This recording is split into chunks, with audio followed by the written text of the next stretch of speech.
think this is all we're expecting. And all right, so do we have enough for a quorum? yes. Okay, so we should call the board to order then, huh? All right, calling the MCD board to order. Wendy, can you do a roll call vote? Yes. Corky Collier. Here.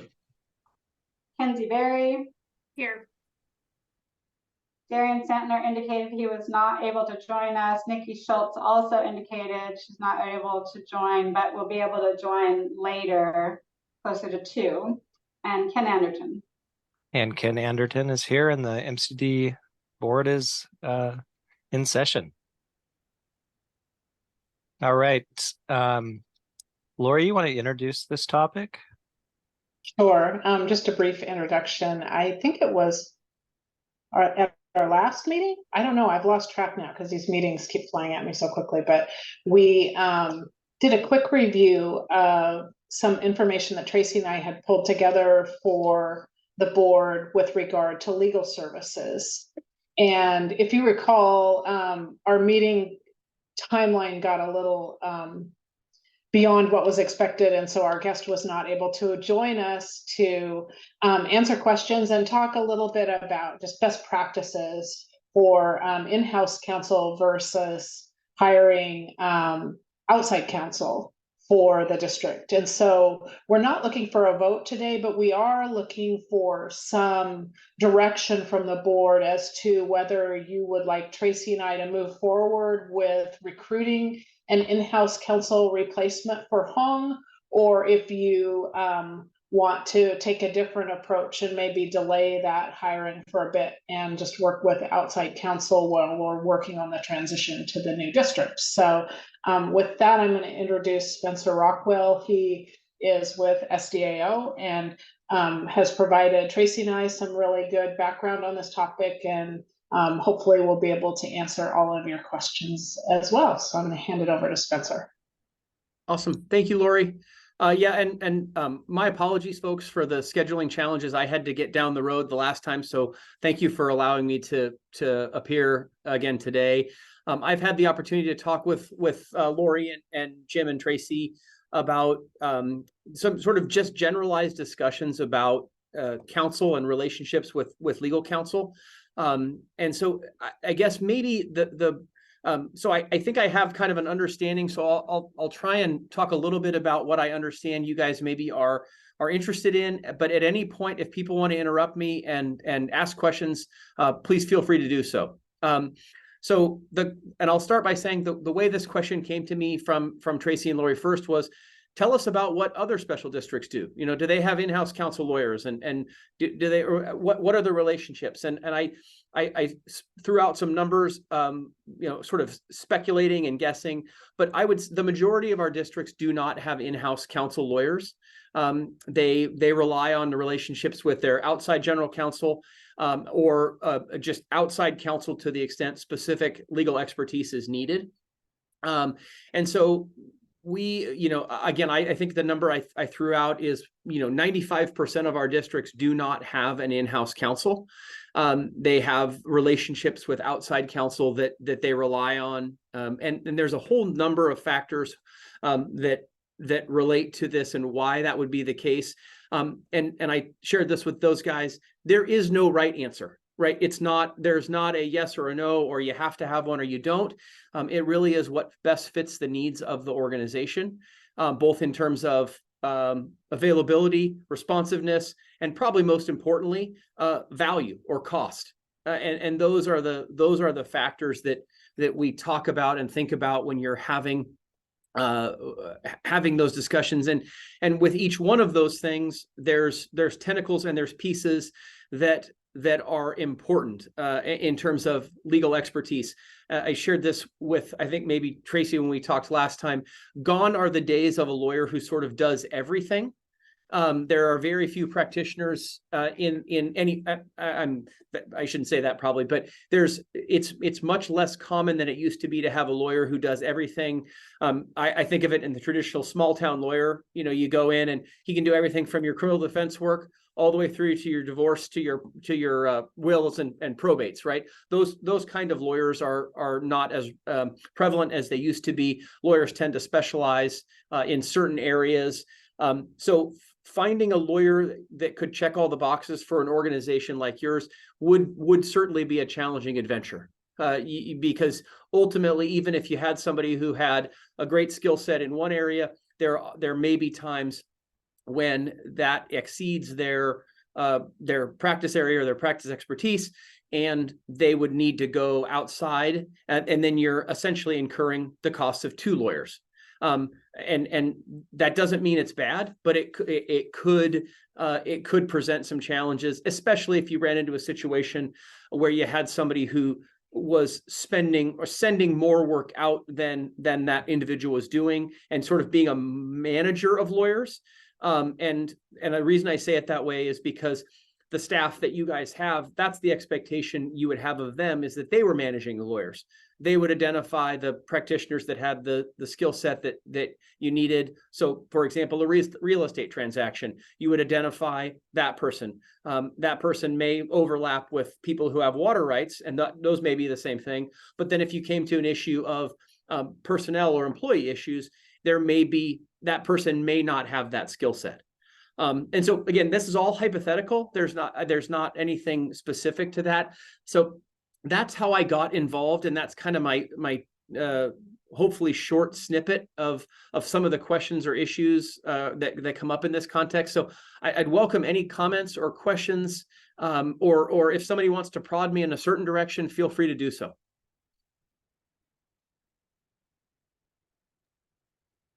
And just a note that some of the smaller jurisdiction cities mostly utilize contract lawyers, Troutdale being one of them, Ed Tromke, Jeff Condit for City of Fairview, and I'm not sure who Wood Village uses, but most likely contract. It's pretty common to have from what my understanding, correct me if I'm wrong, Spencer, also a dotted line from if you hire a counsel that would represent board interests, dotted line to the board president and to the executive director of the organization. Any thoughts on that, Spencer? Yes, and I think when you mean dotted line, you mean that connection, that's who engages those services. Is that what you mean? Yeah, absolutely. And so whether and this is another great question that you can unpack a lot of different ways, but even if you have in-house counsel, I would suggest that the engagement should come through your executive director. So you have you continue that continuity in the chain of command. But yes, to answer your question more specifically, your staff or whoever your staff identifies as that person would have that connection. And there generally would be some procedures or policies in place about when your staff would need to engage and get approval for legal services if it was project based, it was going to be expensive, and you wouldn't want the board to be surprised by an expenditure. But generally speaking, yeah, you defer to the staff to make that decision. And I like your analogy of that dotted line. Keep that connection open.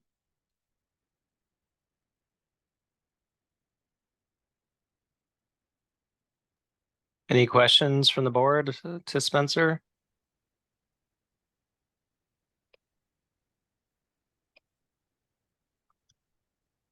All right, we'll take this full topic up at a later date, but one thing I'd like to direct and get the board's feedback on is the additional research. We do have a temporary, essentially, general counsel that has been helping us out, but she is officially retired.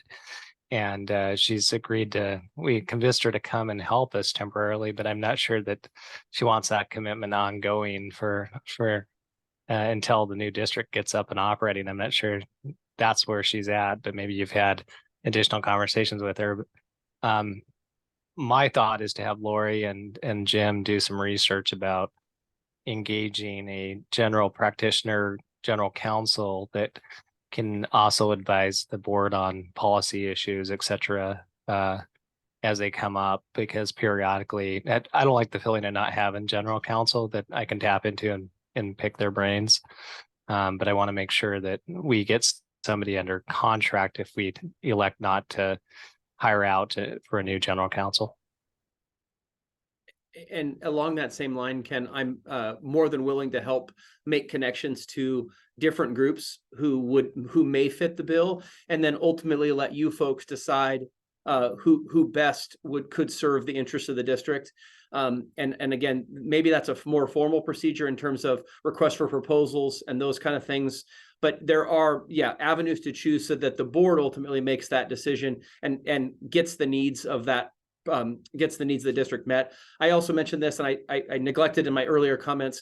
One of the things I think is important for a district to consider is when you're choosing a general counsel lawyer or an outside counsel lawyer, is the evaluation of whether that person has other resources in his or her firm, so that you don't find yourself spread across town at multiple firms without a very good reason, right? So a lot of our local government law practitioner firms have people that can handle any of the complex issues that you might run across.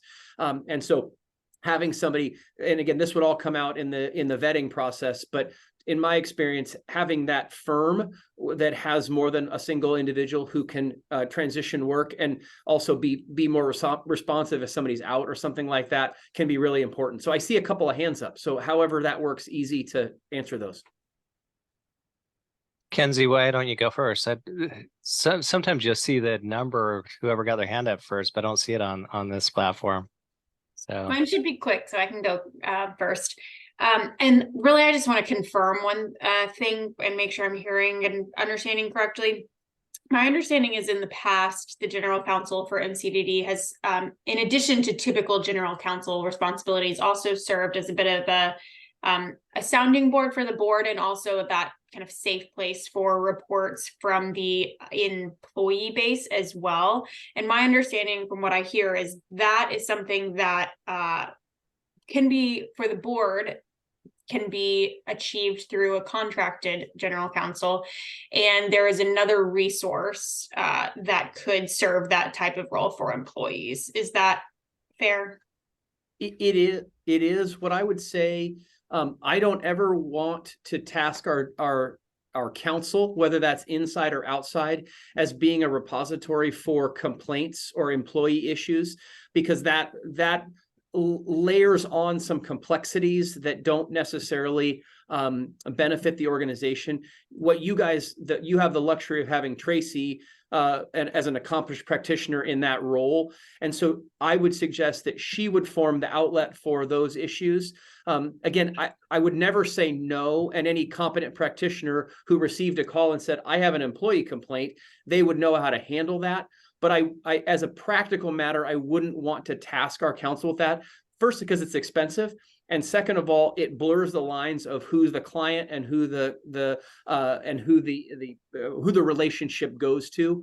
But absolutely, that's an important feature. But I think it's, you guys have that handled within your organization because you have Tracy's expertise in that way.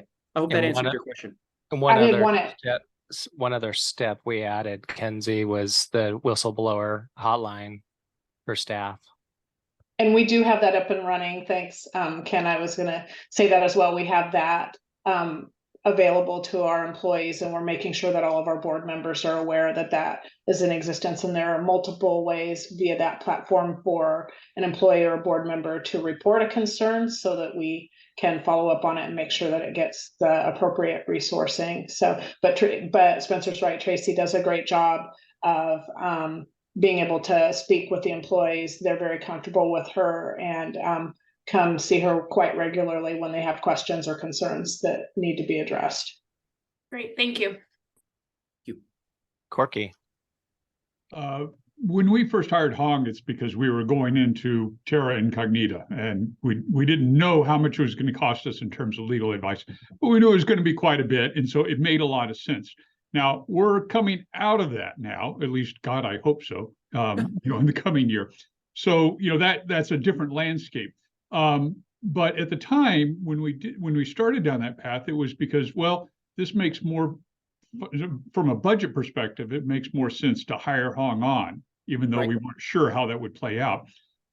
So I guess my question is, and Spencer, I doubt you can answer it right now. It's really a question: is staff going to look into this? What's the cost?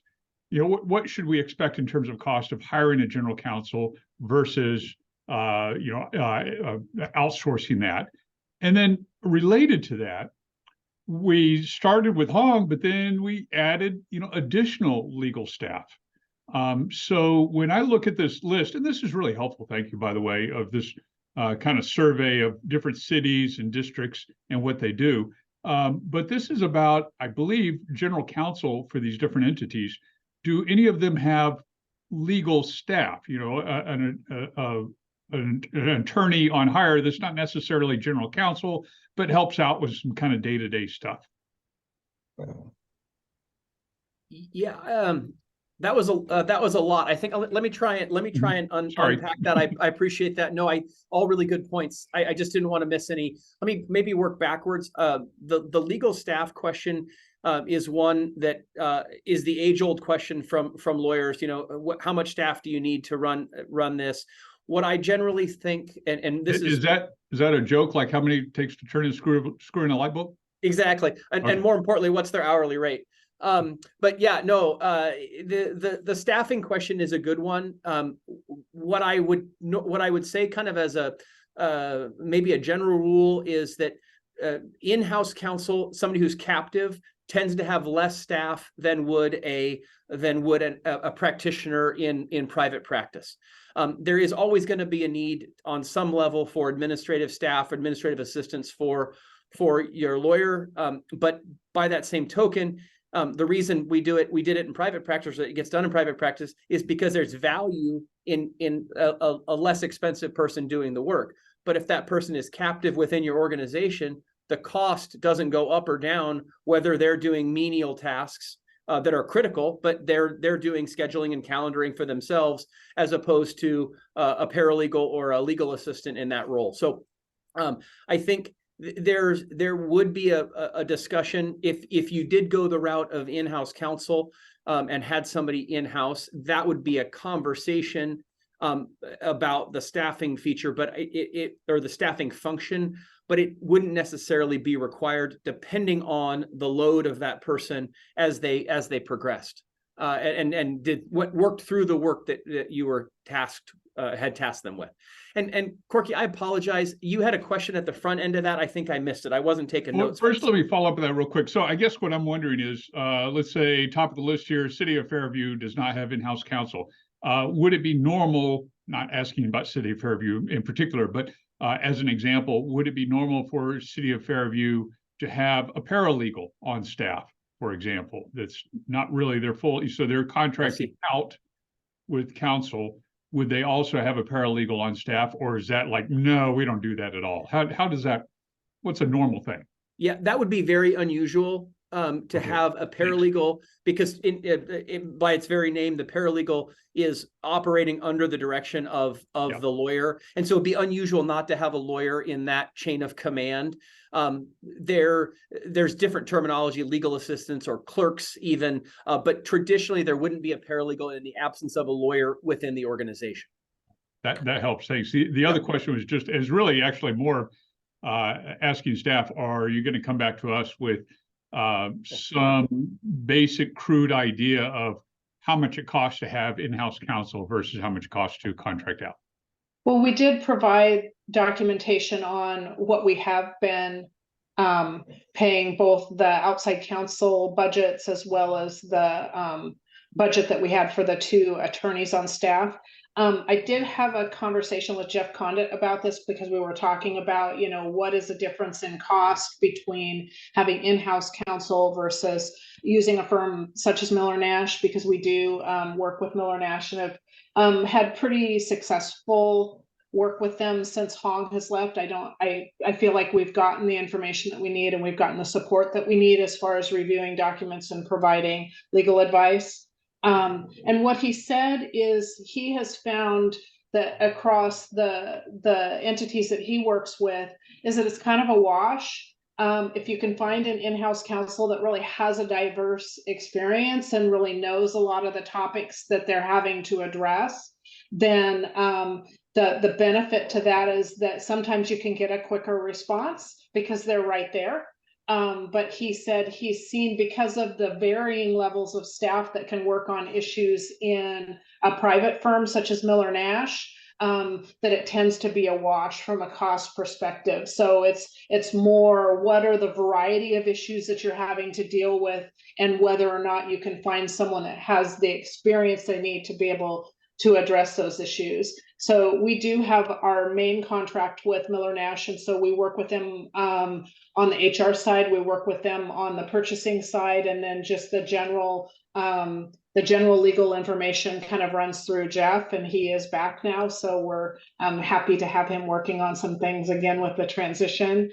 We've also hired Armand Resto Spots to work on some of the property related work that he was doing while he was working here. So we're not paying him full time, we're paying him just for the hours that we need to be able to do development review work and some of the other work related to PMLS that he was so familiar with. So that has worked out well. And we're looking to try and extend with Allison Keene. She's been on vacation, but we did do a modification to her contract. And Jim, did she give you a firm answer as to what her availability would be? She said she's willing to sign, and I think we extended it to the end of the fiscal year, if I'm not mistaken. To be clear, she's interested in working not more than 20 hours a week, and she has some limitations on what she's willing to work on, but it's all the things that we need her for. So, and we use Miller Nash and Armand for resolution development and other things that she's less interested in, but she's been great for general advice. And she's terrific on all of the bond related issues, and is also a really good resource in helping us manage Miller Nash because she knows the right questions to ask. So Lori, can I do a quick follow-up on this, just for clarification purposes, Sure. since you brought it up about the budget that you sent. I saw that, and that was really helpful, except that I'm confused. It has a total budget of $850,000. Roughly $450,000 is for in-house counsel, and the other, 400,000 is for not in-house counsel. Are we talking about doing a total of 850, or are we talking about, one or the other? Because they were lumped together and added together. I believe what we're going to see when we get through this year, and we're watching it pretty closely, is that we're not, depending on the topics that we run into, obviously, we're probably not going to run into that total budget amount. When things I'm sorry, but I'm getting back to your point. You're saying it's kind of a wash. He says it's a wash. So if you hired somebody internally versus if you used somebody externally, it would be about the same cost. I think we're going to see a little bit of savings because I think we were doubling up a little bit between both the in-house and the outside counsel budgets. So I think the other thing is we tried to be conservative and ensure we had adequate resources if we needed them. So to Hong's credit, I think she tried to be conservative in estimating potential costs. So no, it's fine. It's just, it wasn't clear. It'll be less. It'll be less, but I want to be cautious. It probably won't be, a giant windfall. No. Yeah. My point is on this, I think what you're saying is if let's say tomorrow, we hired 2 full-time legal staff, right? Then the budget for outside counsel of $385,000 would be drastically reduced. I think what we're saying, Corky, is a portion of that in-house counsel budget is going to shift to outside counsel costs for this year. That's what I was trying to clarify. But the total budget for the year, I don't believe we'll hit the max of the total budget. I think we're going to be below that.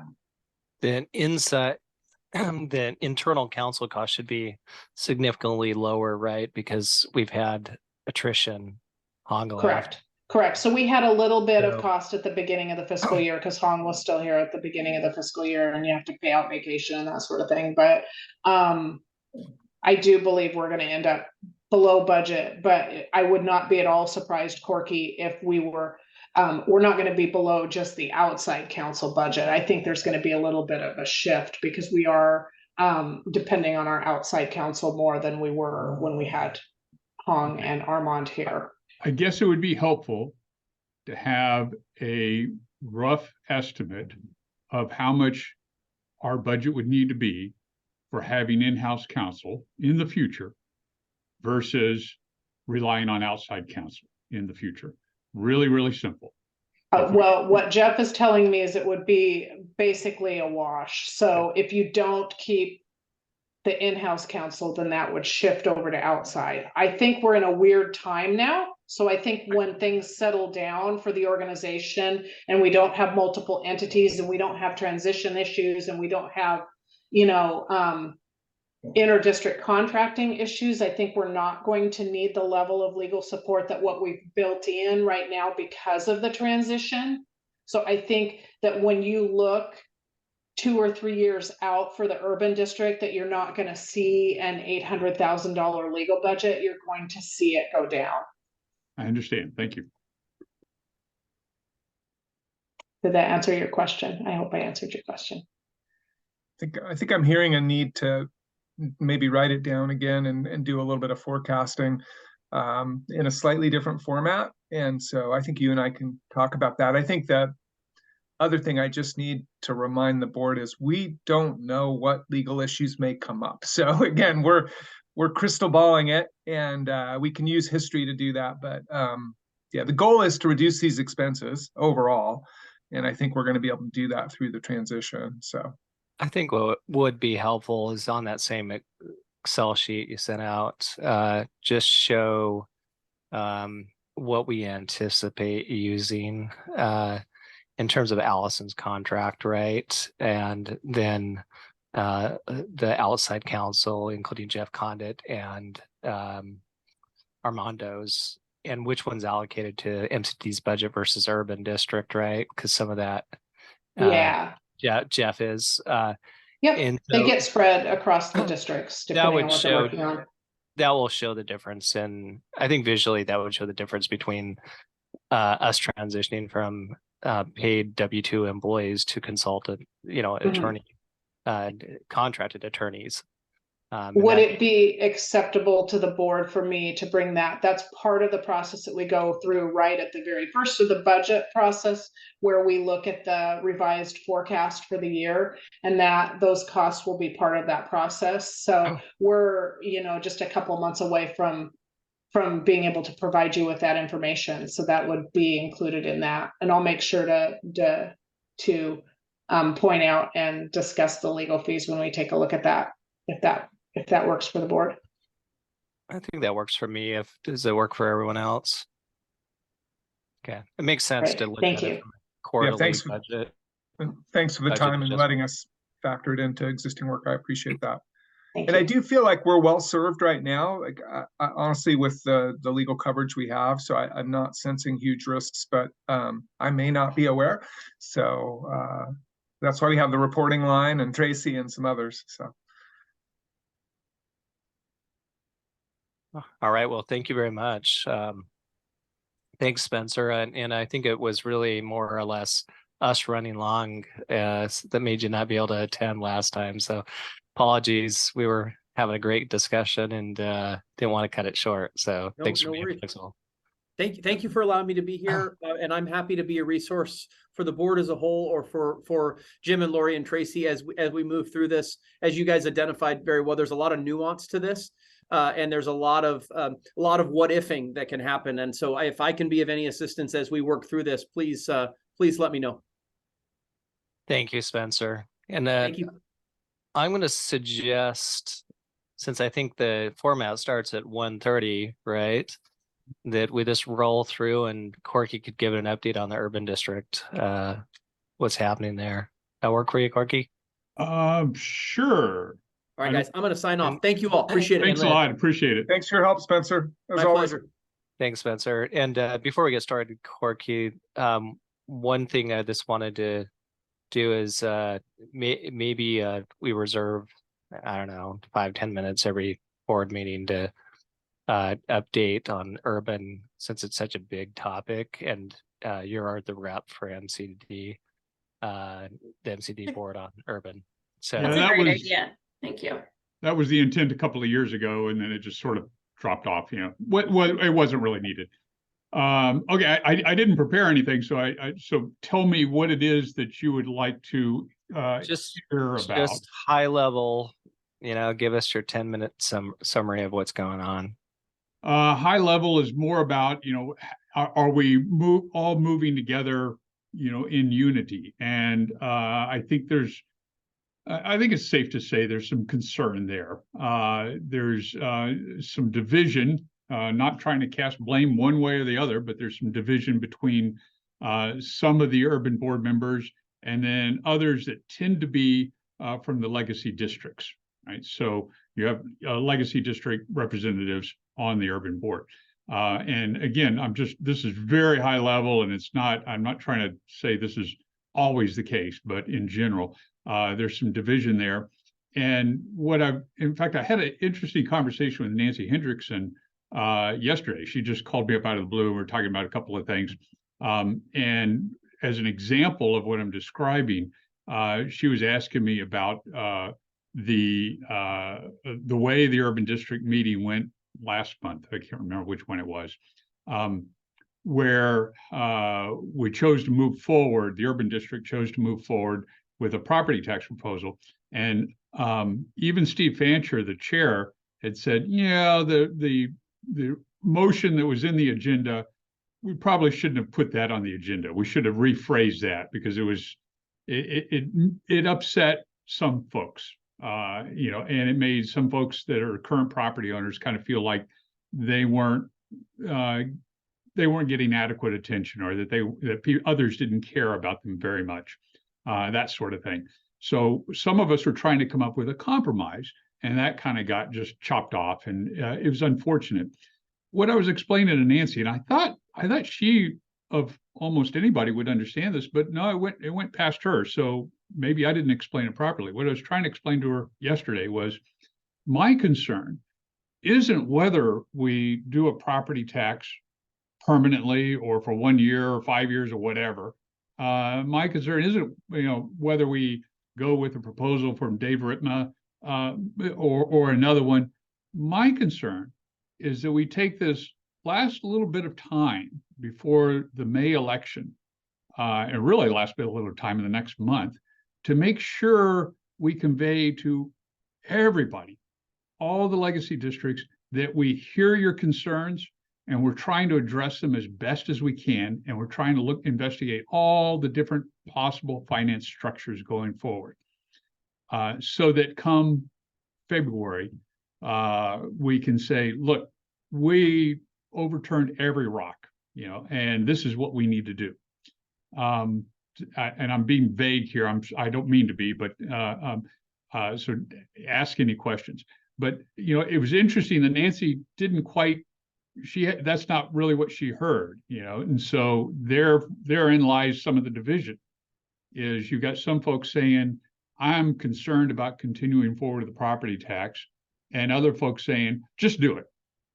And, you know, there's a whole lot of room in between those two, where we can, you know, find well, we'll probably can end up with a property tax, but let's make sure we have to make sure we've made everybody feel a little more comfortable. So that's, you know, in a nutshell, I think, you know, a lot of what's going on. Does that make sense, or anybody want to have questions? Or so we're trying to, Corky, you know, is there any patch these together and keep everybody on the same track, because come, you know, March, if you've got a small, it'll only take 1 or 2 people that are really pissed off, go to the media, and all of a sudden now people are looking at their ballot in May saying, boy, these guys can't get it together. They're arguing amongst themselves. Why in the world would I vote for that GO bond, even though the GO bond is separate from the rate structure? It's, you know, where that GO bond is not, it's not a sure thing. You know, the vote on that is not a sure thing. And so we want to make sure we've got everybody as happy as can be. Corky, is there any policy decisions or input you would like from the board? No, we did that at our last MCDD meeting, I think. As far as I'm concerned, what I wanted to do, and we moved forward with that, and Jim jumped right on it. Thank you very much, Jim, of hiring Reed because he's got the background, he's got the experience, he's got the connections. Hire Reed for a few weeks to really do some quick work and say, have we exhausted all the finance options? So that's a good point. Jim, good job on hiring Reed, and literally did it in a few days. Jim, you want to say anything on that? Yeah, I'm hopeful that Reed will be persuasive. I guess it's important for this board to know that Corky did vote no on moving forward with legislative modifications. The Port voted yes, Metro voted yes, City of Portland voted yes, Gresham voted yes, Fairview voted yes. So there's a pretty broad coalition ready to move forward. And I think was it a 6-4 vote, I think?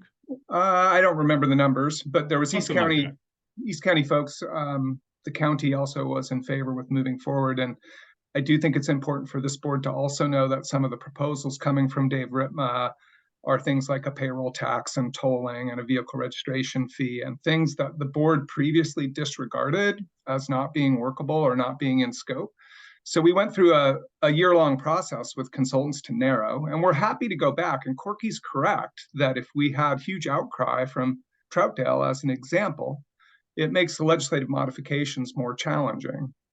At the same time, I think there's various paths to get to yes. And I do believe that there's a very small number of urban board members who consistently revisit issues that have been asked and answered. And so it's challenging for the rest of the board. And I spent my week since the last urban board meeting taking calls from board members who were in the majority who are concerned that we're not moving forward. So I just wanted to share that side of the story as well, because there's some fatigue and a desire to move forward. And we're getting a great response from the lead senator, who is hopefully going to get us a committee bill. We have support from the state rep from Troutdale and the senator from Troutdale as well. So we're happy to do the extra work. It's interesting as staff that I've got a minority of the board telling me to slow down, and I've got a majority of the board telling me to speed up. So it leaves staff in a very difficult situation. And I just want to share, we're trying our best to keep everybody happy, but at a certain point, I'm kind of obligated to do what a majority of the board directs. And so we appreciate Corky's help. We hope we can get a yes vote from Corky to move forward in the future. And we think that's the best course. And I'm sorry, but let's be clear here. We have a split board. Yes, we have a majority and we have a minority, but it's split. That's a concern. We don't have one person off there running rogue. And that's my concern and my intent. And I hope the intent of hopefully everybody really is that we all move forward as quickly as we can. But if you use a strategy that then creates a group of people over here getting really angry and really frustrated, you're probably going to end up tripping and not moving forward as quickly. So my whole point, and this is what I was discussing with Nancy, and she seemed to understand, is to keep us moving forward. That's the point of it. Kenzie? Yeah, this is really helpful. I'm glad we're adding this as a standing agenda item. I'm curious if there's any way that we could kind of have line of sight to what's coming up as far as votes at the urban district. Is there any kind of set calendar we could see? We can work on that and share agendas. I think there's some discussion on the board now, and Corky, you can please join in. The majority said go forward with legislative modifications, and then the motion to do that was modified to say, and to also go do some additional work and looking at the options that Councillor Ritma suggested. So that motion, that language that Corky had been talking about was actually amended into the motion by the port. I'm not sure that everybody recollects that. And so we're happy to do that. We've hired Reed and we have a report coming to the next urban board. There's a question about whether we want to have a second vote. A majority said move forward. There is a minority that was interested in whether we were going to do an additional vote. I don't know what the interest of the board will be on the legislative modifications, whether this report will be satisfactory and people will want to move forward, or whether a board member will make a motion. So I can't tell you that, but that would likely happen at the next meeting. So that would be permission to move forward with legislative modifications. And then I believe the next major vote is likely to be on a referral of the GO bond, probably in the neighborhood of $175,000 is where staff is leaning on a recommendation. We hope that vote will occur in December. I don't have the date in front of me, but it would probably be the second meeting of the board in December, which is in the teens, I believe, of December. And then we move into the budget process for year one of the urban district, and there'll be some decisions around that will come in the spring. And we can try and be more articulate about the schedule. Thank you for asking for that. And Corky, Yeah. did I miss any other things, or Lori, that seem big? It's really the bond referral and trying to get the operating revenue stood up. So those are the two big ones. I think Mary Ellen. if I could request, as Kenzie mentioned, is if we know ahead of time of any, vote or policy direction we could give to Corky to vote on MCDD's behalf on the urban district would be helpful. So Okay. That way we So can give We're him- hoping to avoid another vote on the legislative modifications, but again, that'll be up to the members of the board. And then it looks like in the chat is the date of the bond referral, the currently scheduled bond referral vote. I think it's December 14th. What did it say? If I understand it correctly, I think another vote on the legislature, on what we do with the legislation at the legislature is not needed, but the hope was that we can get everybody back together and have a unified voice, and that'll come across better to legislators. Did I say that correctly, Jim? I believe so. And it could take the form of a vote or an acknowledgement, or right. Again, unclear at this point. It's not required, but it might be useful. We'll see. Yeah. Depends on what some of the work product Reed is compiling shows as well. So I do feel like we've had a good conversation with Councilor Ritma too, and I would just want to acknowledge to this board that I see him working hard to get to a place where he cannot oppose going forward. Thanks, Jim. So Jim, Corky, and Wendy, you will put on the agenda. One, we'll have this as a standing topic on the MCD board agenda, but I'd like a sub-bulleted list of policy actions or votes coming up. You got it. Okay.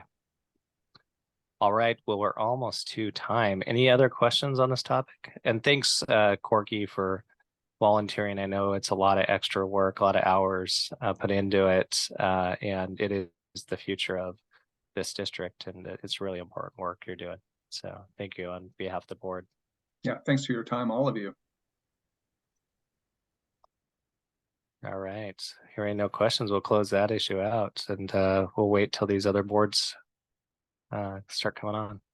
And Wendy, are we joining another channel or are we staying here? Just to confirm. I'm sorry, will you say that again? Staying here. Okay.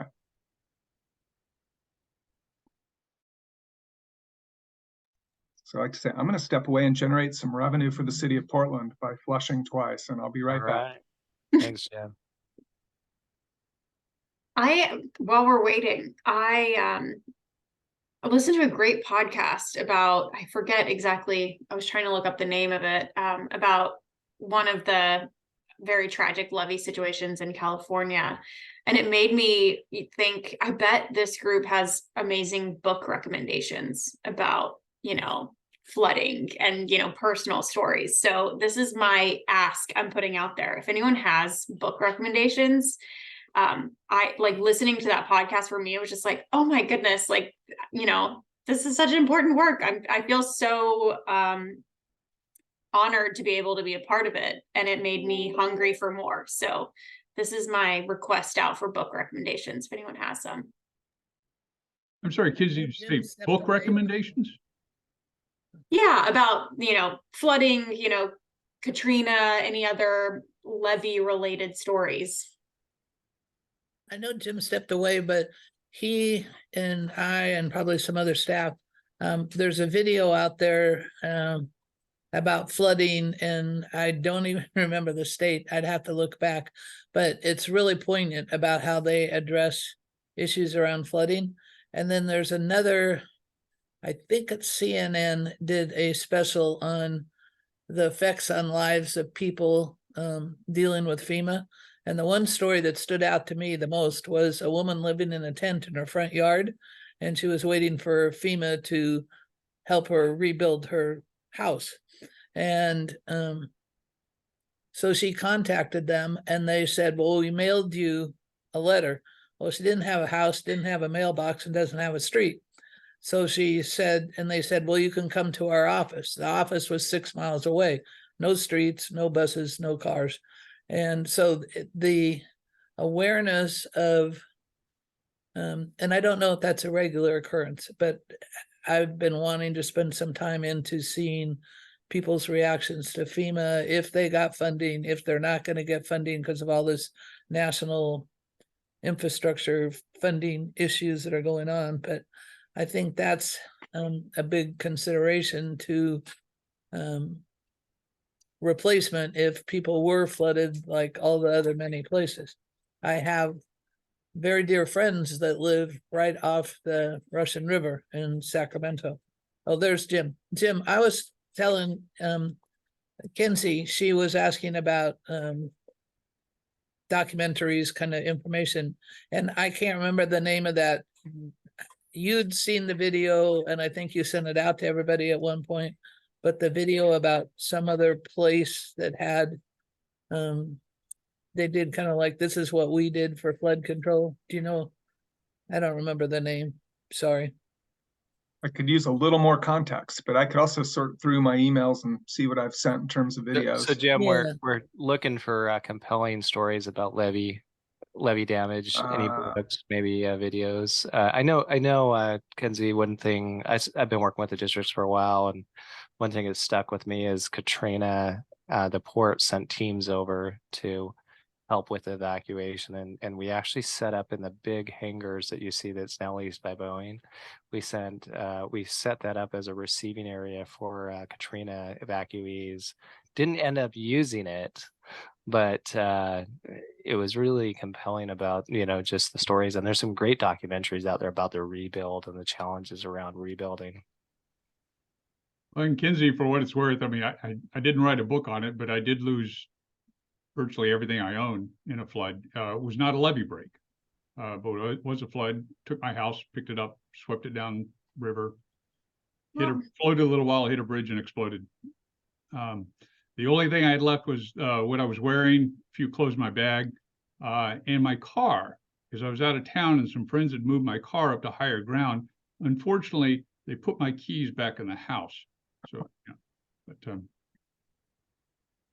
Okay, well, we're gonna have a coffee chat, and I want to hear that more about that story, Corky. And then it was a maybe you fascinating will write a book experience. about it someday. So sorry to take us down that path, but I just feel like find personal, like memoir stories so compelling and like re-energizing. So looks like we're assembled. So I'll And just thanks everyone.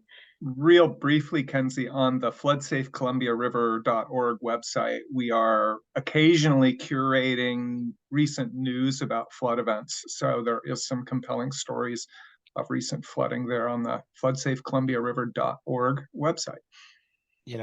Thanks, Kenzie, for asking that question, because often we don't humanize what we're trying to do, and we talk about policy and all that. So it's always great to bring it back to what actually, why, the issues we're trying to solve for and the impact to the community. So thank you. Wendy, are we ready to commence? The MCDD board is already in session because we got together a little early before the group here. And so I think we're ready for roll call vote for the other districts. Or Wendy, confirm we're ready for that? Yeah, I'm sure everyone has a quorum yet, but we will see once we do the roll. I apologize. I am having some connection issues, so let me know if you can't hear me. We can hear you. You're a little faded, but it's good enough. All right, should we start east going west? So SDIC. You guys have Good quorum? afternoon. Thank you, Ken. Annalise Kohler, Present.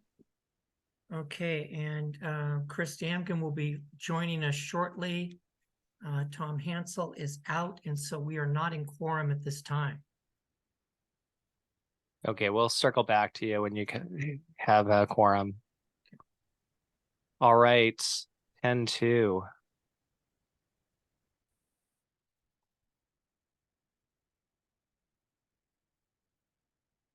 There, I'm unmuted. Wendy, could you call the roll for me, please? Yes, Karen Myers indicated she's not able to attend. Mary Helen Kincaid. Here, Karen's in Athens, Greece, a much better place than here.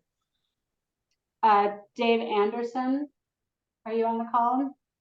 No, he told me on Saturday that he was not going to be able to make it. He just texted me and said he is on the call, so I'm a little confused. Oh, he is? Great. I don't know. There's someone listed as iPhone. Does that happen to be him?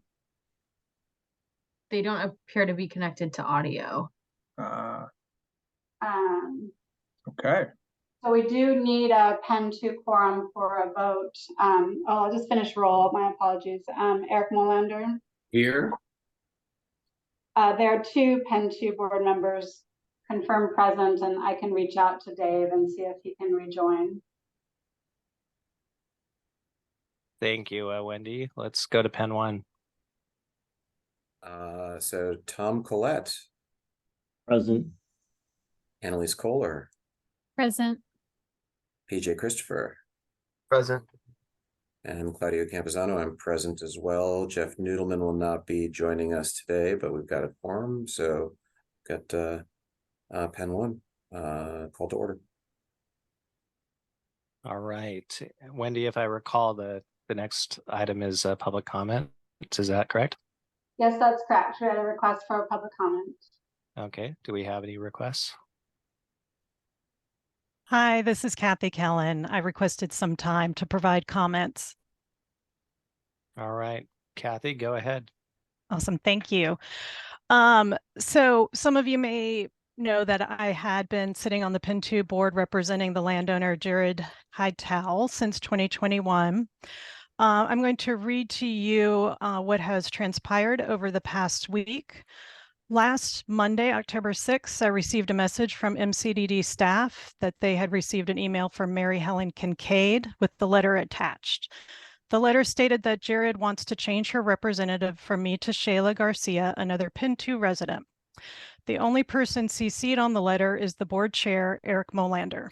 I was surprised as no one from the board nor Jared had contacted me about it. I called Jared the same day and let her know I was informed she was changing reps, which was fine, but I just wanted to make sure that's what she had in mind. She said that she was confused. Mary Helen came by and had her sign something, and she had no idea who this other person, Shayla, is. She asked me if I wanted to stay her representative. I said, yes, I'm happy to do that if that's what you want. She said yes. The next day, I drafted a letter that states the letter Mary Helen had sent is voided and affirms I'm continuing as Jared's representative. I texted Jared on Tuesday, October 17th to say I had the updated letter and could bring it by any afternoon this week to discuss Pen 2 matters. And if she wished to sign the letter, she could, and I would get it to MCDD. She replied back that she had a few things to think about and would get back to me. Not hearing anything from anyone, I texted Jared on Friday, October 20th, to say that I could swing by Saturday morning or early afternoon to chat, and if she wanted me to continue as her representative, which I was happy to do, then there's a letter to sign. She replied, sorry, can't see anyone, coughing too much, not feeling well at all. I replied via text on Saturday the 21st saying I was sorry to hear that. If she needed anything dropped off, like soup or cough drops, I could do it. She replied, thanks for the offer, I'm good. Having still not heard anything as of yesterday, Monday, October 23rd, I texted Jared again, said, I hope you're recovering well. I'm sorry to bother you. There's a board meeting tomorrow in addition to the Pen 2 landowner meeting. If you would like me to continue representing you, then I'll attend the board meeting during the day and can attend the landowner meeting as well, unless you plan to go. If you wish to change your representation, no problem. I just need to know what to do tomorrow. Always happy to chat. Jared replied at 11:36 p.m. last night. So sorry, I was away all day and evening. I'm calling another person in the AM. It's a bit confusing, but I'll get it straightened out. Thanks for your interest. This morning, I was forwarded the following email from Mary Helen Kincaid to Wendy Lynn and Emily Robertson. I told Jared Towle to call you this AM as she has a cold and cannot attend in person. She does not know how to go online and register. She can text. She said she wants me to have her proxy vote. I told her she needed to communicate that to her. Kathy Kellen talked with Jared on Saturday. Jared was confused as she thought Shayla was now her proxy for Pen 2 board position, and because Shayla cannot attend tonight, I am Shayla's proxy. I would be Jared's as well. Too much work for one vote, but wanted to let you know what I have said. Still not having heard anything from any of my fellow board members or Jared, I think it's safe to say that I'm no longer representing Jared on the Pen 2 board, and that is absolutely fine. I appreciate the opportunity to serve the Pen 2 district these past few years, and at this stage, I'm relieved to no longer be involved. I sincerely hope that what has transpired is just weird local politics that does not have any negative ramifications for residents and landowners in the drainage district. But if I'm honest, the sequence of events cast doubt on the ability of Pen 2 board members, Mary Helen Kincaid and Eric Molander, to act in good faith, to treat all board members equally, and to communicate proactively so as to avoid surprises. In short, at this point, I do not trust Pen 2 board to act professionally and perhaps not ethically. That concludes my comments. Thank you. Thank you, Kathy. Can I respond to some of that? Actually, I'm going to step off. I'm done. Thank you all. Good luck. Thank you, Kathy. Thanks you for your service. And Mary Helen, we've got to go ahead and give no more than 1 minute comment. Can you do that? Okay, sorry, I was muted. Is it okay if I just kind of clarify what was just said? Doreed is very, she's 91 years old. Her husband, Dick, was on the Pen 2 board, and when he passed away, she was elected to the board. She was active until she suffered many health problems. And I have, neither one of them ever could use a computer. Their grandchildren tried to help them. And so I think I saw Val in there. Val have assisted her over the years in trying to get documents, printed things, taken them to her, all that sort of thing. She contacted me because Shayla Garcia is on the board of the East Columbia Neighborhood Association, interested in the neighborhood, and lives 2 blocks from Doreed, and has been gone by and helped her with food, with dressings on her leg, all sorts of things. So they became friends. They talked about Pen 2. Doreed said, would you like to represent me? Because the woman that represents me doesn't live in the neighborhood, and I don't really know who she is. So Shayla contracted food poisoning from where she didn't know, and she didn't know if she had COVID or then was determined food poisoning. So she did not go to Doreed's. I knew that the landowners meeting was coming up. So she said, will you type up a letter? And she was adamant about who it was sent to, that she wanted it to go to the director. She didn't even know Jim's name, but she wanted it to be addressed to Jim. So I typed up verbatim what she said that she wanted. It wasn't a letter that I wrote. It was a letter that she wrote. I pick up my packet at the Pen 2, at the MCDD office. And I think that Jim will attest, it was in a purple envelope, and we handed it to Wendy. She wanted the purple envelope because she wanted to make sure it stood out from any other white envelope. So there's a lot of, I didn't know that I was responsible to notify Kathy. Doreed said that she would. When Kathy contacted her, she didn't know who she was. And in fact, she referred to Kathy as Jessica. And so I said, I don't know who Jessica is, but send me the phone number. It was Kathy's phone number. I feel bad that Kathy feels like this was all me because it wasn't. I was just trying to help a 91-year-old woman who's on the Penn 2 board, who has a long history, all sorts of civic awards, state awards, national recognition for her work. And she had indicated to me and to her who she wanted to represent her, who lived 2 blocks from her, who was communicating with her, taking care. Mary So, Helen. yeah. Thank Anyway, thank so you for that. yeah. Since this was a format meeting, what I Well, I suggest. have no other place to clear my name. She just accused me of all kinds of things I didn't do. So that's okay. I'll stop now. I'll let what happens happens, and I think that we have to represent the Penn 2 supervisor's wishes, and if anybody else wishes to speak to her, I'll be glad to give you her phone number and she can tell you herself.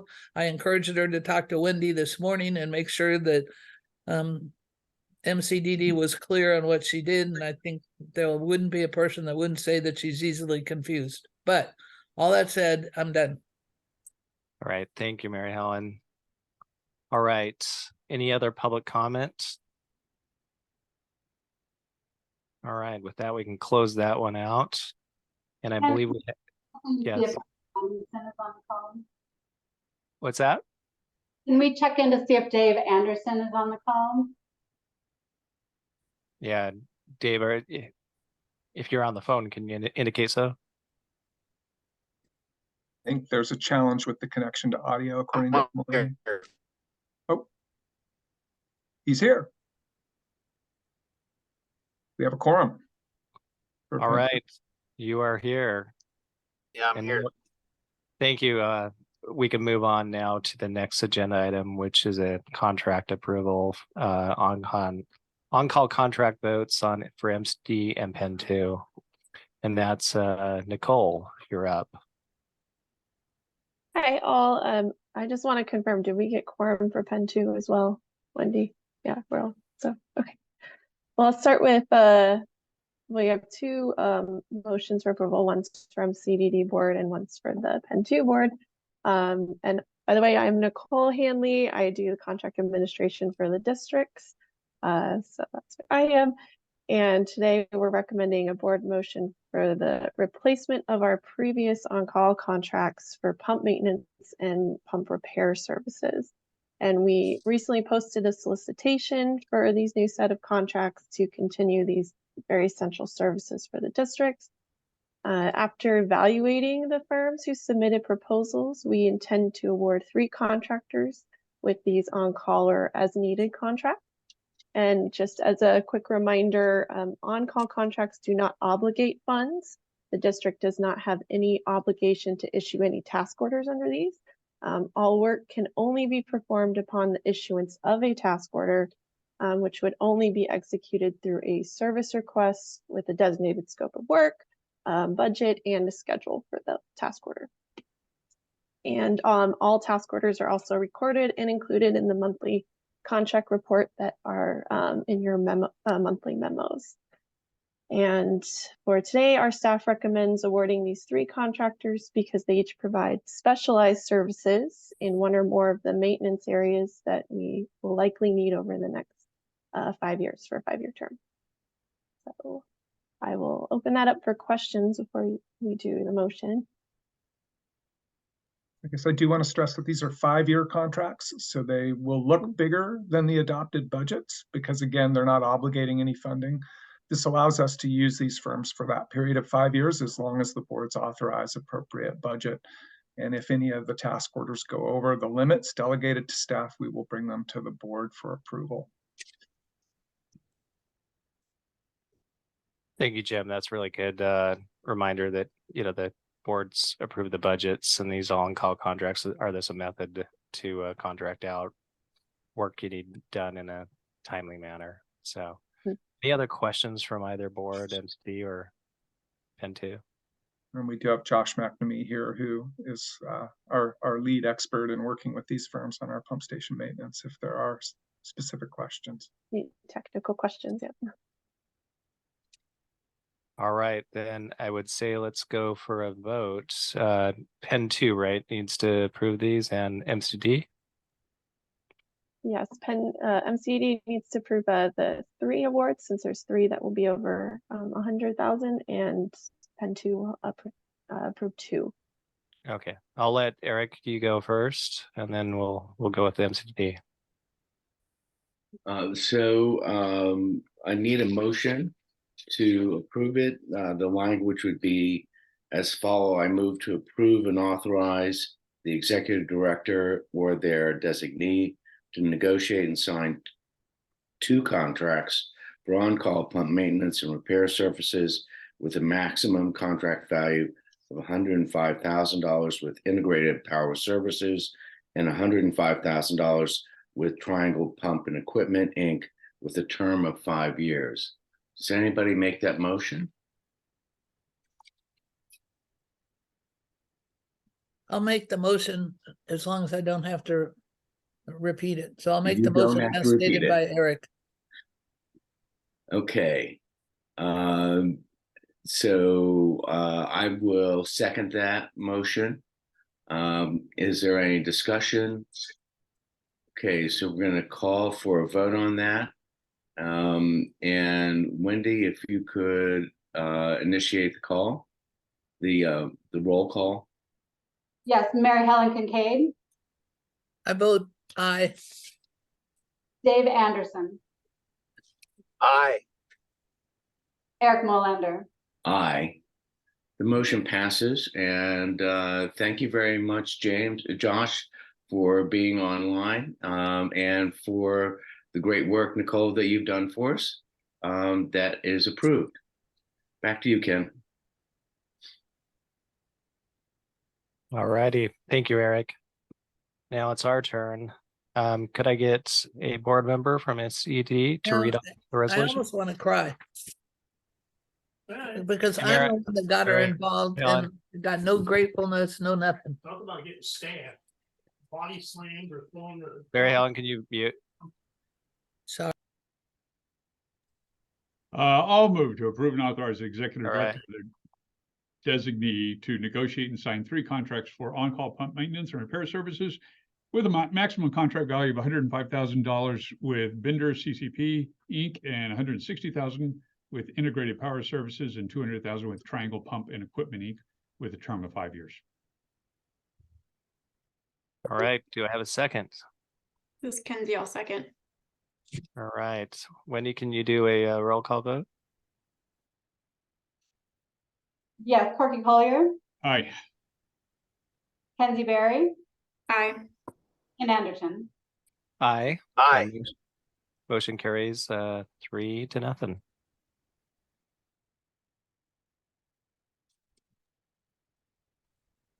All right, well, let's see what else we got here on the agenda. The FEMA accreditation and PED update. Mark, you're up. Hi, Colin Rowan, Director of Planning Public Affairs here, going to fill in a little bit. Mark, who is the project manager on Portland Metro Levy Study, as well as our recertification projects that aren't in the Army Corps project, is just getting back in from a site visit with the Army Corps of Engineers to some pump stations. So he is getting connected and will be on for that update soon. I probably, I have been texting him, so if he's unable to do it, we can either table it, it is an update, or I can probably talk through sort of where we are. But I do want to start off by just taking a step back to take a look at these projects that Mark has been working with our federal partners, as well as our regional partners and our internal staff to move forward. These are the projects that were identified as projects that need to be taken care of in order to get our levy system recertified. And so that certification is so important because it is necessary to maintain the accreditation of the levy system. And it's also really important because we need it for flood safety and to keep the people that rely on the levees safe from flooding, especially in changing climate where more atmospheric rivers. In the chat, I put a video that took place in Monterey County in California. this past winter, that atmospheric river that led to the breach of the Pajaro levee system was originally tracked to go through southern Oregon. So it would have come really close to us. So it really isn't a matter of when we're going to get these really large atmospheric rivers, or if we're going to get these large atmospheric rivers, it's when those will be. So we've been working hard to be prepared for those, and have been working with our federal partners to unlock funding at the federal level. The accreditation piece, so that's the direct flood safety, and it's so important for people living, for people's livelihood, and just for the overall vibrancy of our region. The accreditation piece is also really important, just as a recentering. It really was the piece that brought the Levee Ready Columbia Coalition together now about a decade ago. It really was that shared regional interest to be able to maintain the accreditation, meant that the land uses behind the levees could continue as they are, that people, property owners, residents, and commercial property owners wouldn't have to pay huge flood insurance premiums. And it would mean that the cities could continue to have the zoning and the land uses as they currently are, and not require extremely expensive mitigation or to curtail land uses completely. And so it's still that sort of driving effort to make sure that we keep people safe, to keep the levees accredited, that we're pursuing these projects. And Mark is here. Mark just was letting folks know that you were just coming back from some pump station visits with our Army Corps of Engineers partners, and want to hand it over to you for a presentation. Great. Thanks for the intro. Just going to share my screen here. So I feel like I have too many buttons today. Here we go.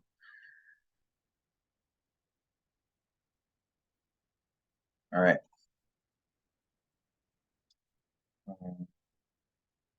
Except I am. Pardon me for a quick second.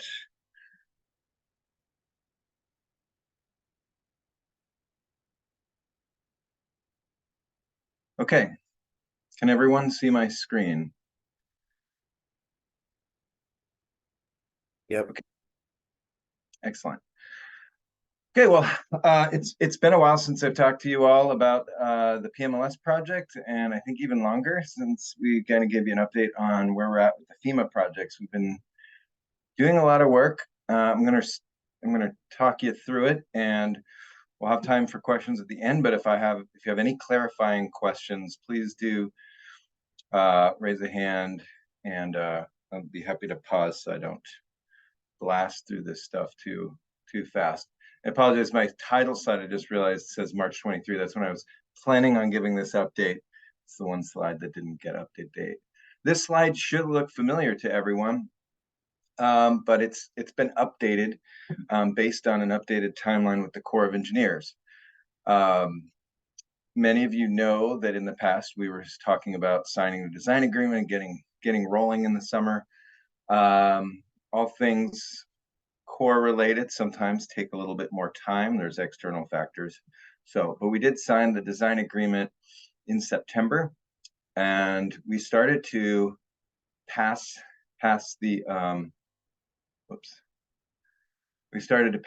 funding to them in September, October. And so what I've tried to do, this is a very high level timeline to give you some costs. We're going to speak to some of these items again later in the presentation, but this is, I know the money is very important to folks, and so developed this slide. So we basically handed over all of our funding for year 1 and year 2. That's $3.6 million for year 1 and year 2, and I'll show you the breakdown of that by district and what we received in grant funding later.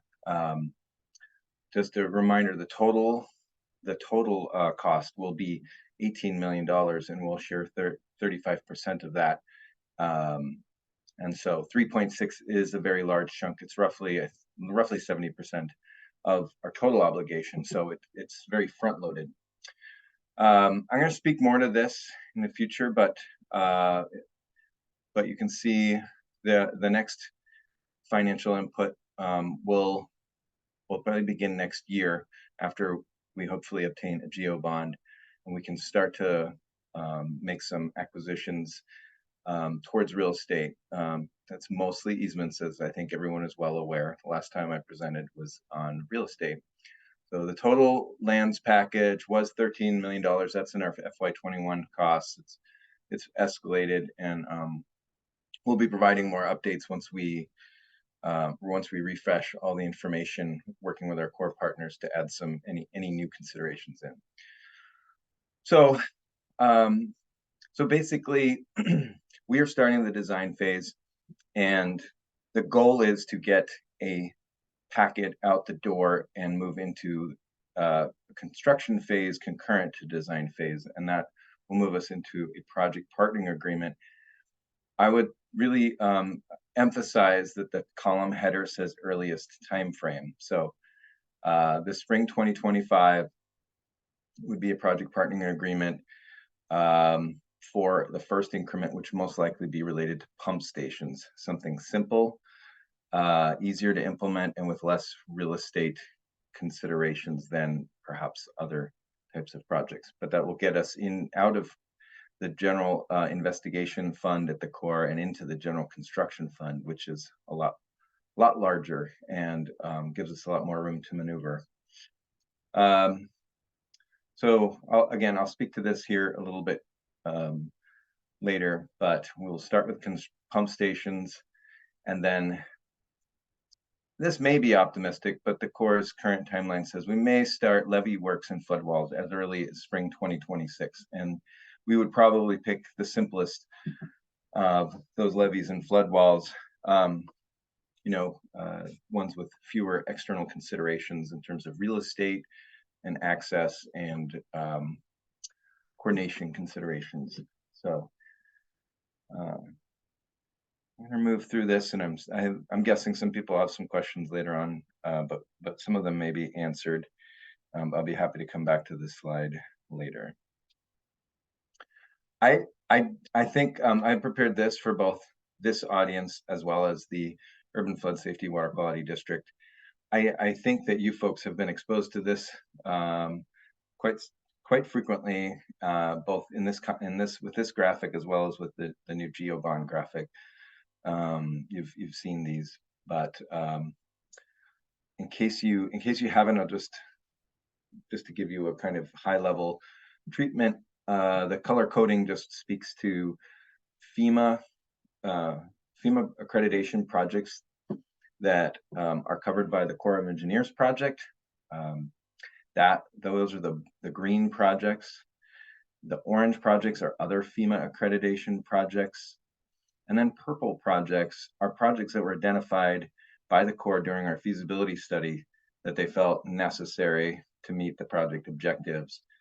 And so they are above and beyond the FEMA accreditation projects. And perhaps one day, if we didn't make progress on this, or if we weren't as fortunate to be in this process, they might be added to our list of accreditation projects because there are vulnerabilities or improvements that may be necessary, with a few exceptions.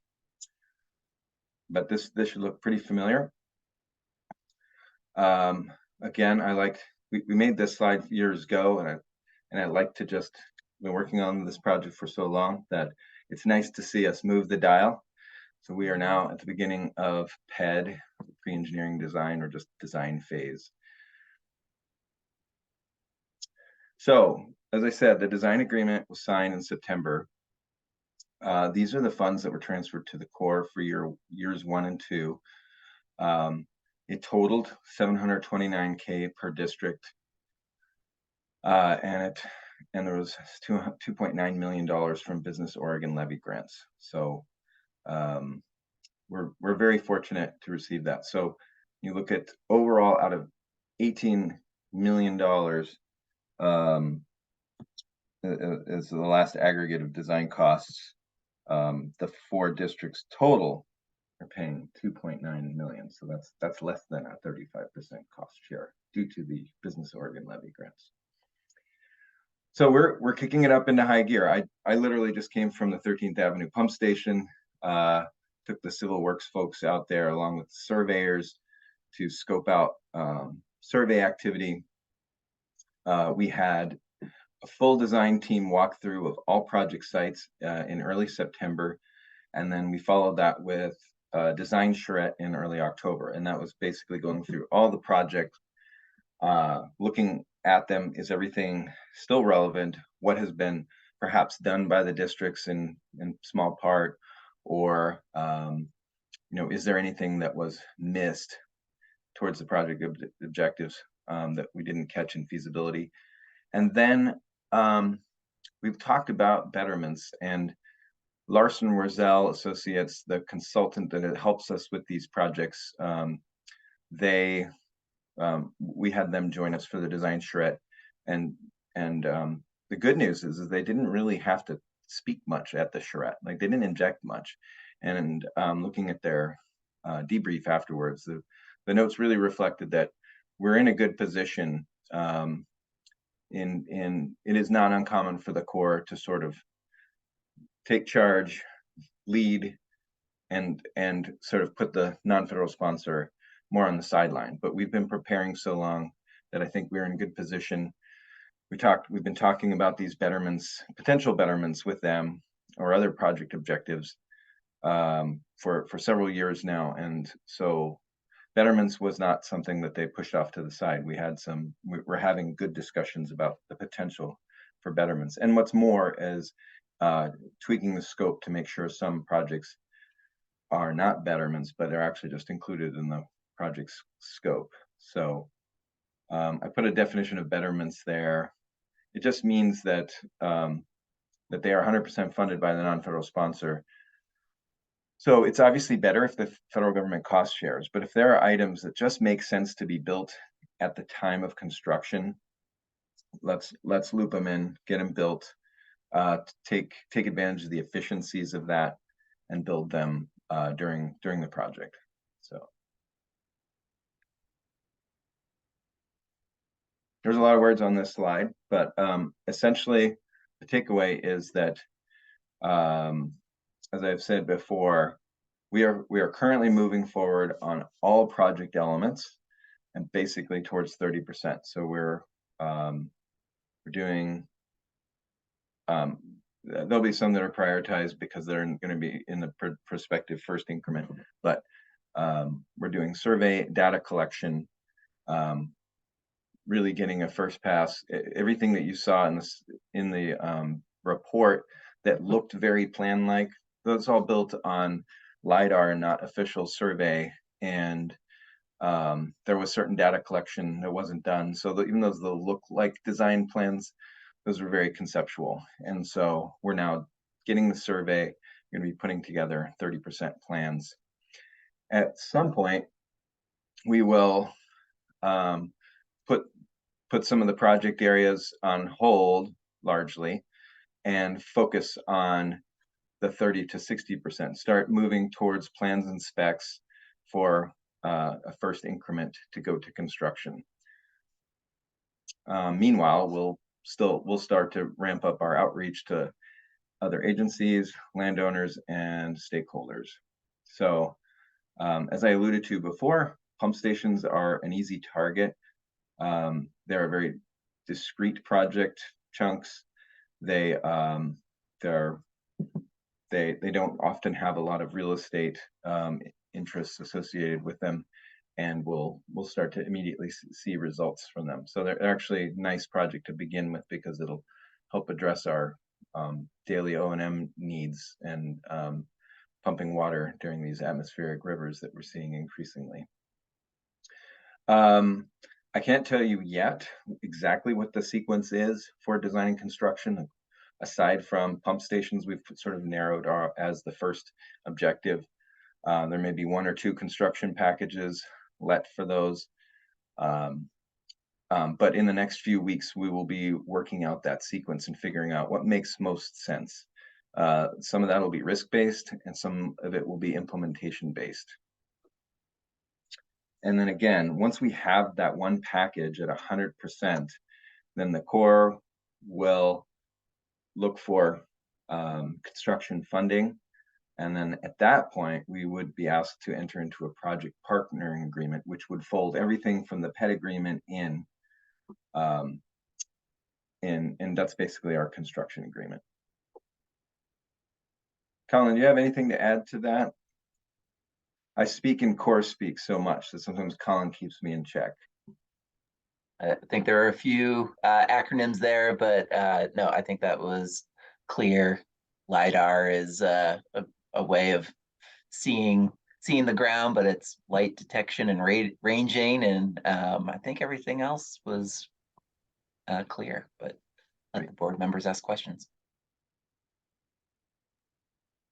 You know, that was great of you, Colin, to get away from the acronym, but in that case, I don't think the whole title was any better than the acronym, but we know what it is. Thank you very much.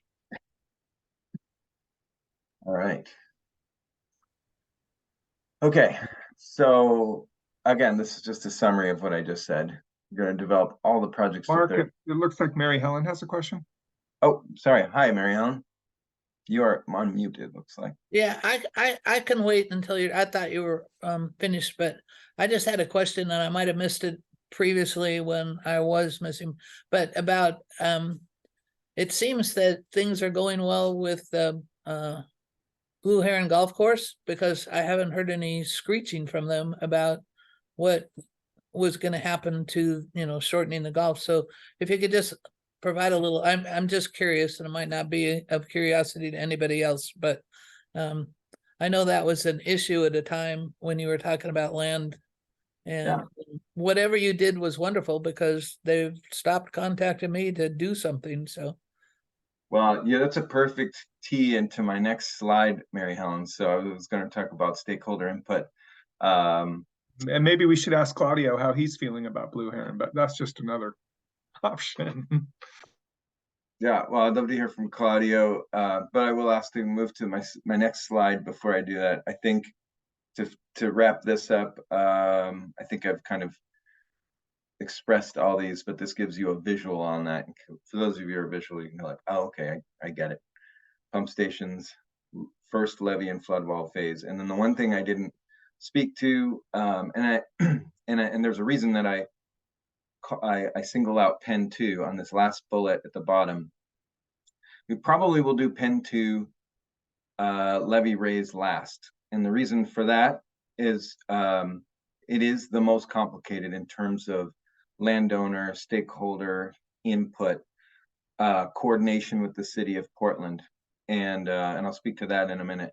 But that'll probably be the final phase. Also, from a risk standpoint, the raising of the levee in Pen 2 addresses the objective of dealing with future overtopping by raising the levee in that area. Other parts of Pen 2, some of the projects deal with vulnerabilities and improvements can be made that will address high water events prior to overtopping. So obviously we want to kind of start from the bottom up. It doesn't matter if a levee can withstand overtopping if there's a flaw in the levee or an improvement that can be made to improve its performance and reduce risk with more frequent loadings than the big one. So so that's why Pen 2 will come last. But and that'll actually be where one of our biggest cash outlays is for relocations out of our total cost share. Okay. We can speak more to that if you have questions later. So Mary Helen teed this up perfectly.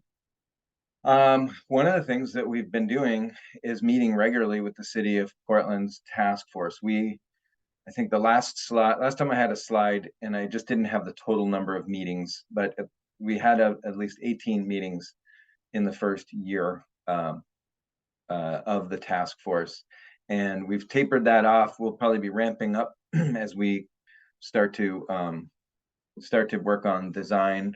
We've been inviting the City of Portland's players to some of our meetings. We'll be inviting them to a non-federal sponsor workshop that we put on for staff, but just so they can get some of that information directly from subject matter experts at Larson Morzell Associates. They're going to kind of give us a handbook for working with the Corps. So we're really trying to work hand in hand with our partners, including the City of Portland's task force. And so I speak to Vincent and Travis over in Penn 1, I should say, in Portland Parks and Rec all the time. I speak with the race course manager, and I get their feedback to how we can make this process work best for them in exchange for them granting us access to their facilities. So I think, you know, we're engaging them to make sure that we get the best product possible, that we are going to be working with the Corps thoughtfully on how to build a setback levee in Penn 1, for instance, that affects the golf course. And so I'm hoping, I'm guessing that all that work is paid off, Mary Helen. But yeah, I don't know if Claudio has any feedback. I don't have the window of all the little Hollywood squares on my screen up. Yeah, no, sorry. So I don't have the latest on that. Sorry to miss the call out earlier. I had to step away for a second. No, I really appreciate all the meeting that we've and engagement from MCDD on this. I actually haven't been attending those regularly. Dylan Paul, our property management, attending a lot of those with regard to the setback levy. So I could touch base with him and find out the latest, but don't have the latest right now. Well, I appreciate that, Claudio. I will assume that that's good news that you haven't heard about some of those things. That generally means that that there are things that they feel like they can handle at their level. Yeah, I put that in the no news is good news bucket. Right. So. Okay. Well, good. But speaking, you know, so we've put a lot of emphasis on the City of Portland, but we also have lots of other stakeholders that we are starting to ramp up our engagement with as well. And not that we set it down entirely, but we're ramping it back up, discussions with Port of Portland, Metro, some of the East County municipalities. We hope to have a little working group with some of the facilities managers or public works managers out in, say, Troutdale and Fairview, for instance. So we've engaged with them to try to, we'll be scheduling some discussions with them. And we talked about, you know, agreements to make, to codify those discussions as necessary or if necessary, particularly if there's going to be resources shared. So those, we haven't forgotten about those, but we're just waiting for we teed them up. We're prepared to put some together as needed, but we're currently not quite there yet. It'll really be ahead of a project partnering agreement, particularly for the ones construction phases for the levees, that we will have to have some of those resources in place. So, and when we really begin our real estate acquisition. We continue to attend community meetings. Obviously, the biggest communities are in Penn 2 because of the high, that's probably the most significant district with residential input and impacts. And so, for instance, I just spoke at the Bridgeton Neighborhood Fall meeting alongside ODOT and PBOT.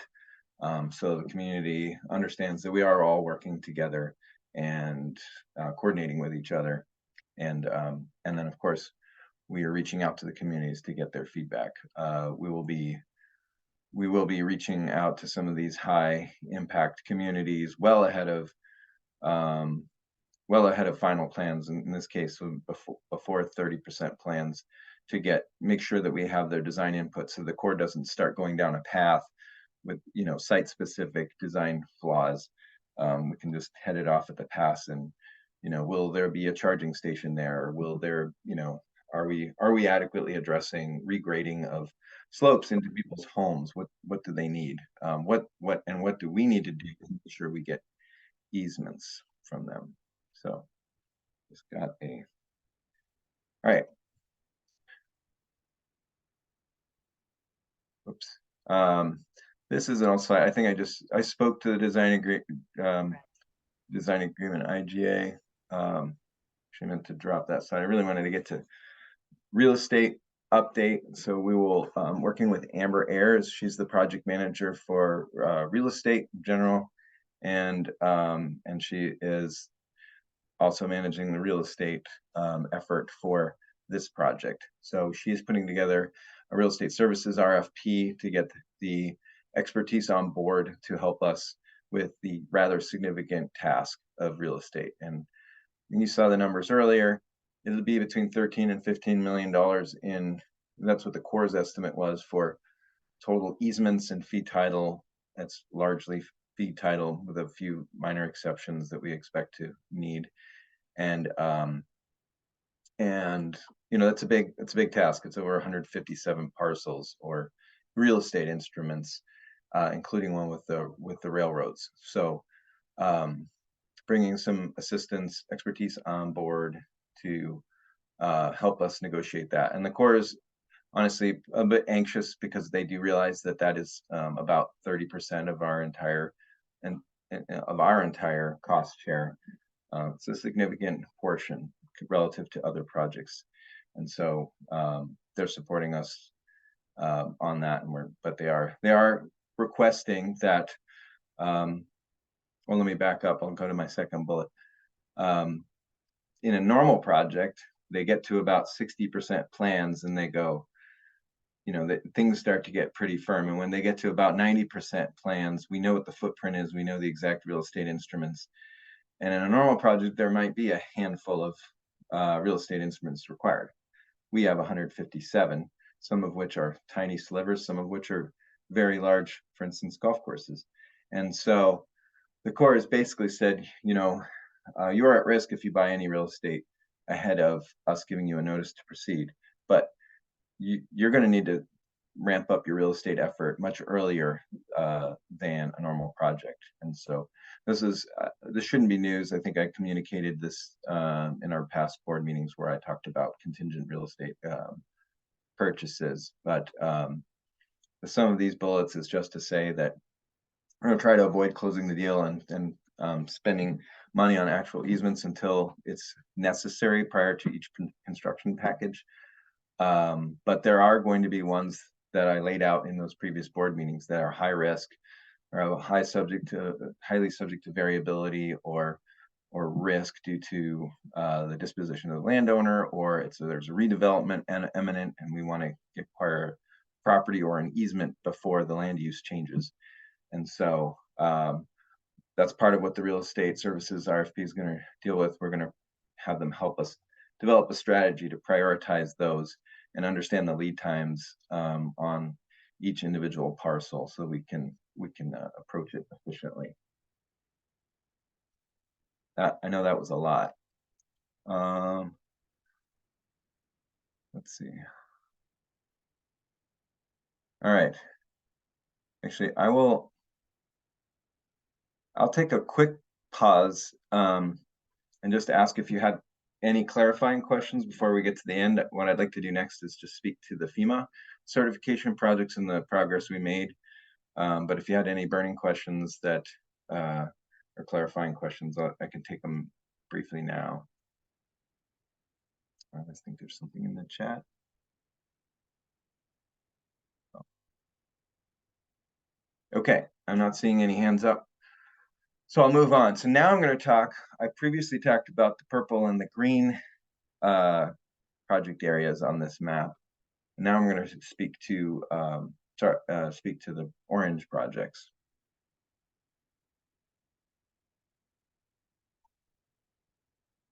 Okay.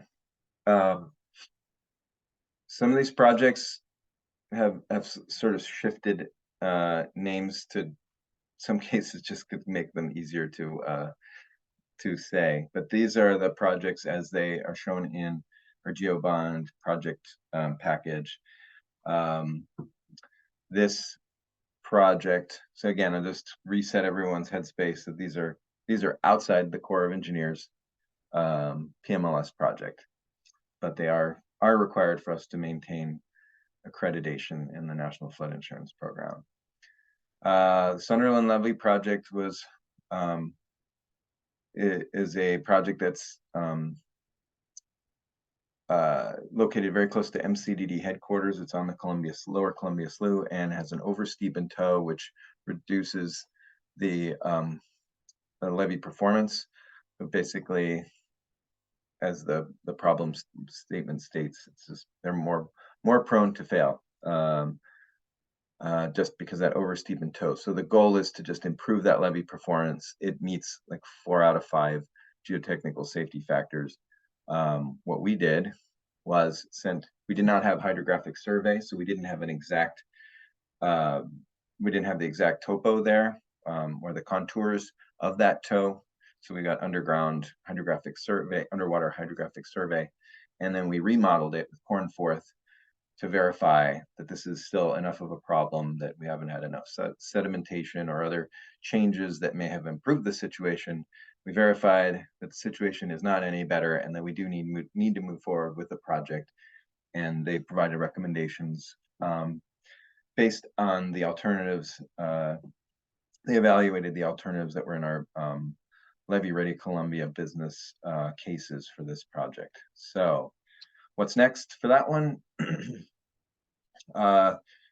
We plan to issue a design RFP this fall, and we plan to do that using the Business Oregon grant funds that were awarded for MCDD and the LRC. The last year of LRC partner funds is going to be used to pay for the as much of the 20% local cost share as possible. Okay. There are 2 more projects. One is the Salmon Creek Levee rebuild. This is the area that has the animal burrows. So the heavy beaver activity, there's over 20 burrows that are beaver alone. There's some other species. We basically, it doesn't take a lot to understand what giant holes in your levee can do to its vulnerability. Some of those holes were identified as being 5 to 10 feet in diameter, at least at the entrance. And the information that we have is those can be between 20 and 30 up to 80 feet in depth to where the den is. And so that actually almost takes you, or does take you in some cases, under Marine Drive. So those are significant starting points for piping failures. And so this is an important project. And I would say from a risk-based standpoint, it's probably one of the more important ones because it is dynamic. So we assessed, inventoried those burrows. We again asked Cornforth to remodel and better understand its impact on the levee stability. And we would plan to issue a design RFP. We may partner up with the other one for economy of scale, but both of those 2 projects will start moving forward in fall of 2023. And again, we'll be using those Business Oregon grant funds. Final project. Let me go here first, sorry. Final project is the gate tower on the MCDD SDIC cross levee. Obviously from this has not been operable for a while. And it is a safety hazard. Let's see.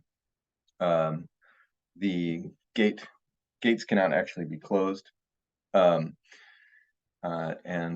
so segregating these 2 basins is problematic. So there are 2 42-inch pipes that run 300 feet each under the levee. And the first step in dealing with this is to assess the condition of those pipes. We did an alternative study, and they provided us a range of costs based on a range of solutions for both the valves and for the culverts. The culverts are at the end of their life cycle. And so the question is, can we slip line those pipes, basically making a new pipe inside the existing pipe?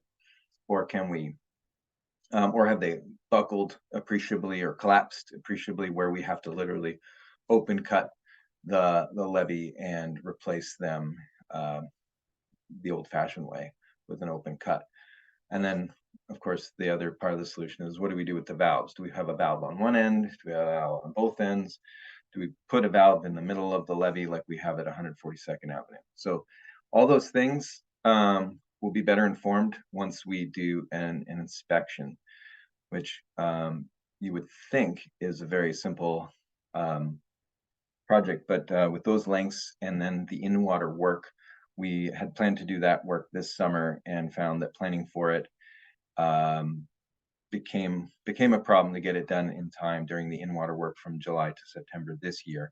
And so what we are planning to do is hire a general contractor that will sub out the pipe inspection work, and they will also do all the site preparation, any dredging around the ends of the pipes to be able to get into the pipe, and they will complete that work this coming summer during the in-water work period.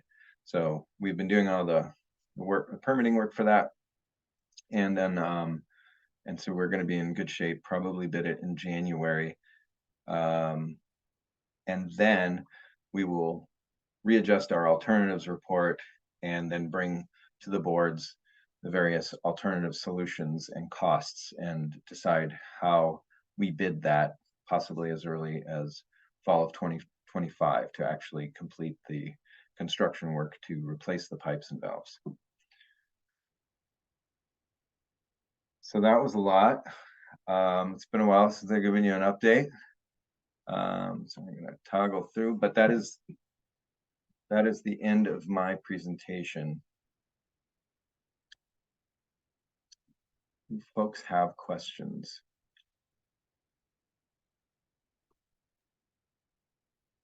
Thank you, Mark. Is there any board members that have questions? A very comprehensive presentation. Thank you. Yep. And I do like to see that we're going into the different quadrants from just talking about it to actually doing it. So it's exciting. It looks like Mary Helen, do you still have?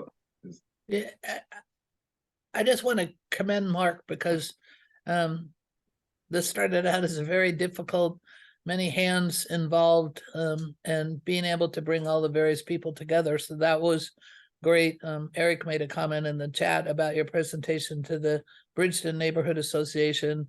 And so being able to keep people informed has been an excellent accomplishment that Mark has done with a difficult project. My question is, because we had talked about funding and cultural resources, are there any requirements in any of the work for identification of, because there's a lot of different organizations, Willamette Resources, Dave Lewis, that have done research on the area as far as underrepresented groups and Native Americans in that area. So I wondered if there was any, unless I missed it, but mention of that we checked the box and said, yes, there are, and no, there aren't. First off, thank you, Mary Helen, and thank you, Eric, on your previous point. I appreciate it. We try to work hard on we won't be successful if we don't keep the community engaged in understanding what we're trying to do. So thank you. So it's my survival strategy to keep talking to folks. With respect to cultural affairs, I told people at the design charrette that the cultural affairs appendix of the Army Corps study is probably the most interesting. I think they contracted part of that out to really look into the history. It was both the post-settlement and pre-settlement history. I know Dr. Lewis has done some great work to go even farther than that. But with respect to this project, some of the main outcomes are we already signed an MOU for how to deal with artifacts. So pre-colonial artifacts, anything found incidental to construction and how to deal with it. So we already have that. So that would include, that's already in place so that when there's sampling done, for instance, and we find any types of cultural resources. As you know, the cultural resources are, distributed throughout the floodplain, and there are certain hotspots, So far, we haven't identified any major hotspots within our construction zones, but we are prepared to address those. And there was outreach to all the relevant tribes. You can read about that in the report if you like, but we'd be happy to uncover. Sometimes my job is, I feel like I'm there to uncover bits and pieces from the report because it's so voluminous. So I'm like a walking appendix. Yeah, so from a standpoint of Indigenous affairs, we're really trying to do our best. The Corps has a project sub-manager, Tracy Schwartz, that's assigned to address all cultural resources, and she was in attendance at our design charrette, so she's keeping us in the apprised of those concerns. We've also talked to the city of Portland and some of their Office of Governmental Affairs. They have some Indigenous representatives to try to make sure that we cover down on anything that anyone perceives wasn't addressed properly. So I think we're covered on that issue. The big issue that has popped up has been on the golf course. The golf course itself is a cultural resource due to the nature of its design, because it was a very famous private golf course architect that designed this public course. And so reconstruction of any areas of the golf course that are impacted will be coordinated to make sure that they maintain the integrity of the original design. So, so both from a post-settlement cultural perspective to a pre-settlement cultural perspective, we're doing our best to cover on those bases. Well, thank you very much. That's and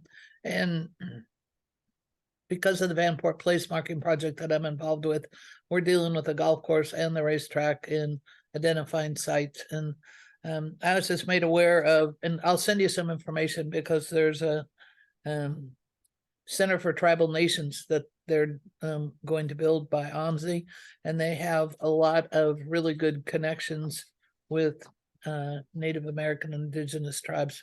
So I'll send you that, and you might already know, but I'll send you the information. Great. No, I appreciate it. I had not heard of that particular organization, so thank you. Right, any other questions? All right, well, thank you, Mark and Colin. Great presentations.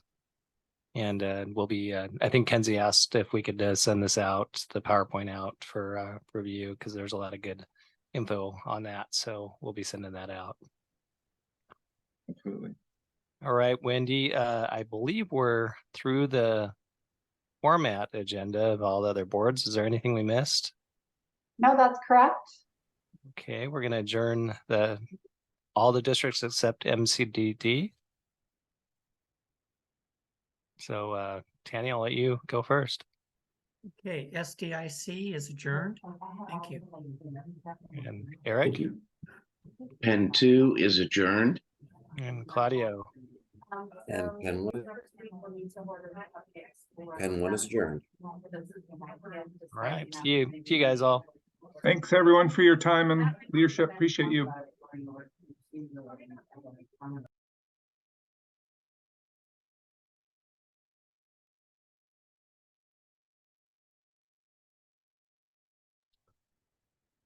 All right, I think we've got. All right, staff, time for you to go. They get to grill me now. I know they're Tracy's staying. Tracy, maybe you're staying. No. Tracy's staying. Okay. She can't get away from us. Yes, I'm here. Trying to see if I can get Kenny off. He's probably not at his computer. He's busy working somewhere else in the office. I learned my lesson to put people in the waiting room and not remove them from the meeting. We can give you background on that if you'd like. I got the language for you, Ken. And All recording. All right, I'm going to go ahead and read this off. MCDD will meet in executive session under ORS 192.6602I and 192.6608 to evaluate the performance of an employee. And you can now stop the recording. And just to confirm that, will the board adjourn after the executive session? Correct. We'll adjourn after this. Great. Well, I am going to pass controls to Tracy too. Thanks for your help, Wendy. So I'm going Thanks, Wendy. recording. Thanks, Wendy.